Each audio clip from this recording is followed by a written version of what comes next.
Kao the Kangaroo is a 3D platformer from Tate Multimedia that follows on from the Kao the Kangaroo franchise, which last saw a release in 2005. You play as a kangaroo named Kao who sets off on a journey to find his missing sister, Kaya, and along the way meet some friends to help you on your journey, as well as take on some famous fighting masters. It's clear Kao the Kangaroo takes inspiration from its peers like Crash Bandicoot, Spyro the Dragon, Ratchet and Clank, and many more, but it never quite reaches the same heights. Hi, I am Mr. Bo, and this is my review of Kao the Kangaroo.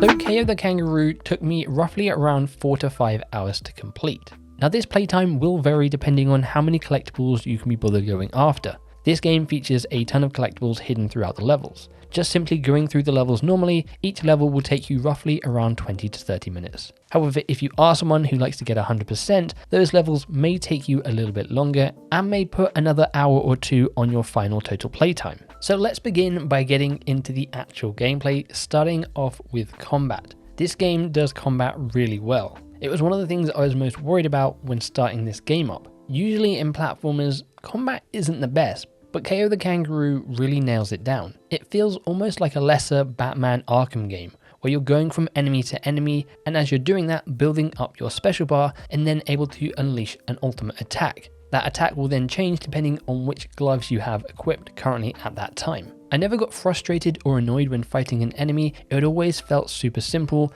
and easy to approach. One downside of that though is the enemy level. There is no difficulty in this game. It's just what it is. You can't go normal, you can't go easy, you can't go hard. And I feel like a difficulty setting would have benefited this game greatly because no enemy in this game really posed any sort of challenge. You're going to be flying through this game pretty easily. With that being said though, there are a couple of bosses along the way. And unfortunately, the final boss in this game, which I won't be showing footage of, is the easiest boss. The only boss I had any sort of challenge with was the second boss, and that was only because I couldn't get the mechanic to actually trigger. He would throw a barrel at you and you needed to jump up and spin it back, and the timing on that was a little bit off and it didn't really make that clear to you. However, once I managed to figure that out, the boss battle again was super easy, and it was all just a little bit of a letdown. You're building up through this game for a couple of hours, and then you manage to beat the final boss in around 5 minutes without actually taking any damage. You almost feel like, what was the point?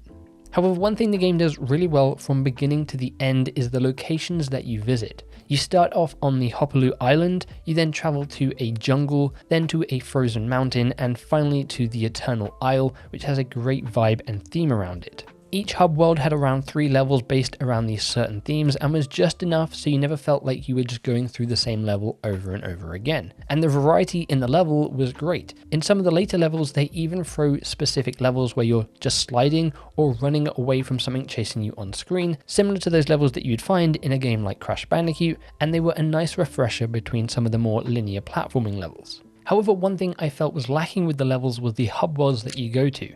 There were these open spaces that you could explore, but there didn't really feel like there was much to explore for. If you aren't someone going after all the collectibles, which really didn't mean much because there was no reward that I could see for getting all the collectibles, then it felt like there was no real point exploring this small area that didn't really have much to it. I feel like there could have been a bit more to either the collectibles, giving you some sort of reward, or maybe some more secrets hidden around these hub worlds. Now, one thing that I would like to have seen done with these levels to make them more replayable is the abilities and skills that you learn throughout them. As you play through the game, you gain different abilities. You get fire, ice, and wind. Fire allows you to ignite things, usually opening doors or moving platforms. Ice allows you to freeze water, so you can make it up the side of waterfalls by climbing up, walking on ice that had previously been unfrozen, meaning you'd have drowned, or moving boxes that were stuck on water. And then you have wind, which allowed you to pull things towards you. Now, it would have been nice to see some of these elements in earlier levels when you didn't have the abilities, so you knew that at a later point in the game you would get the wind ability and then could go back to one of the earlier levels and get to somewhere you previously hadn't been able to get to. That would have definitely made this game more replayable and would have given me a reason to go back to some of these earlier levels and replay them. Now, of course, as you're progressing through all these levels, there is a story happening in front of you. And that was probably one of the weakest parts of this game, the story. Kao is on a journey to find his sister, and you meet some characters along the way. but I never really felt invested in this story, and unfortunately the voice acting for Kao at least was pretty bad compared to some of the other characters in this game.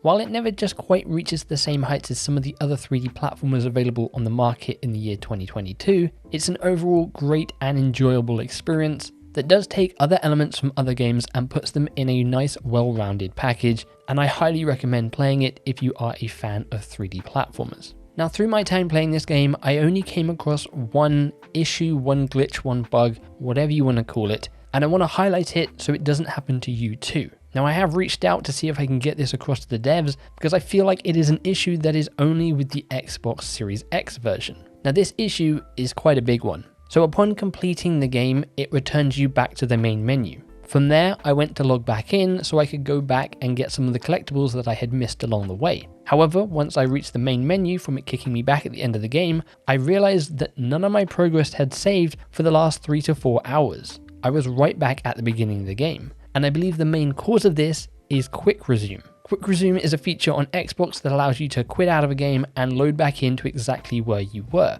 And I feel like Kao the Kangaroo hasn't been optimized for this and basically thinks you haven't saved, because it had thrown me back to where I had last time quit to the main menu and logged back in. Throughout the rest of my playtime, I had never quit the game, and because of that, I don't think it had realized I had gotten where I was and therefore hadn't saved. It didn't do a save when I'd completed the game, and that is a major issue. So big in fact that I don't think I'm even going to bother going back through the game to get these collectibles because it doesn't really mean much at the end of the day. So if you are on Xbox, I would regularly quit back to the main menu when you are done in your play session and don't rely on Quick Resume, because I feel like that might be the root of this problem. However, with that being said, my overall score for Kao the Kangaroo is 7 out of 10. It is a fantastic little platformer game. It is a great revival of an old character, and I think this is just the start of Kao the Kangaroo. From here they can build upon this, and hopefully we'll see more from Kao the Kangaroo in the future, and it'll only get better from here. Kao certainly does deserve a seat